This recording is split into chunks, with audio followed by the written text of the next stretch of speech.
Agriculture ల్యాండ్ని కలిగి ఉండటం కేవలం సాగుకే పరిమితం కాదు, భూమికి సరైన ప్రాప్యత కలిగి ఉండటం కూడా అంతే ముఖ్యం.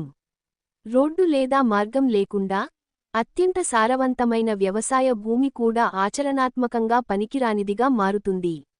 పొరుగు భూ యజమానులు యాక్సెస్ మార్గాలను అడ్డుకున్నప్పుడు లేదా తిరస్కరించినప్పుడు భారతదేశం అంతటా చాలా మంది రైతులు తీవ్రమైన ఇబ్బందులను ఎదుర్కొంటారు.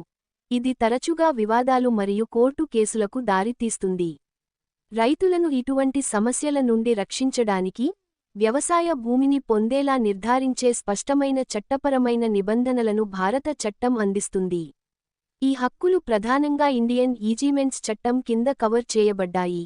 ఇది భూమిని కలిగి ఉన్న లేదా పొరుగు మార్గాలపై ఆధారపడిన రైతులను కాపాడుతుంది. పొరుగువారు వ్యవసాయ భూమిని ఇవ్వడానికి నిరాకరించినప్పుడు అందుబాటులో ఉన్న చట్టపరమైన నియమాలు మరియు పరిష్కారాలను మనం అర్థం చేసుకుందాం. అగ్రికల్చర్ ల్యాండ్కి ప్రాప్యత ఎందుకు అవసరం? వ్యవసాయ కార్యకలాపాలు సజావుగా సాగడానికి సరైన రోడ్డు లేదా మార్గం చాలా కీలకం. అది లేకుండా రైతులు అనేక సవాళ్లను ఎదుర్కోవలసి ఉంటుంది. అవి ట్రాక్టర్లు, హార్వెస్టర్లు లేదా యంత్రాలను పొలంలోకి తీసుకెళ్లలేకపోవడం, విత్తనాలు విత్తడం, నీరు పెట్టడం మరియు కోత కార్యకలాపాలలో జాప్యం, ఇన్పుట్లు మరియు ఉత్పత్తులకు అధిక రవాణా ఖర్చులు, పొరుగు భూస్వాములతో పెరిగిన వివాదాలు మరియు ఉద్రిక్తత.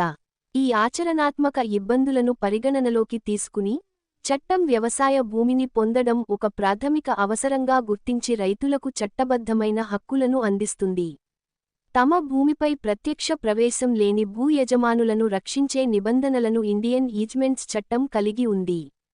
యాక్సెస్ పరిమితుల కారణంగా ఏ రైతు కూడా తమ ఆస్తిని ఉపయోగించుకోకుండా నిరోధించబడకుండా ఈ చట్టం నిర్ధారిస్తుంది.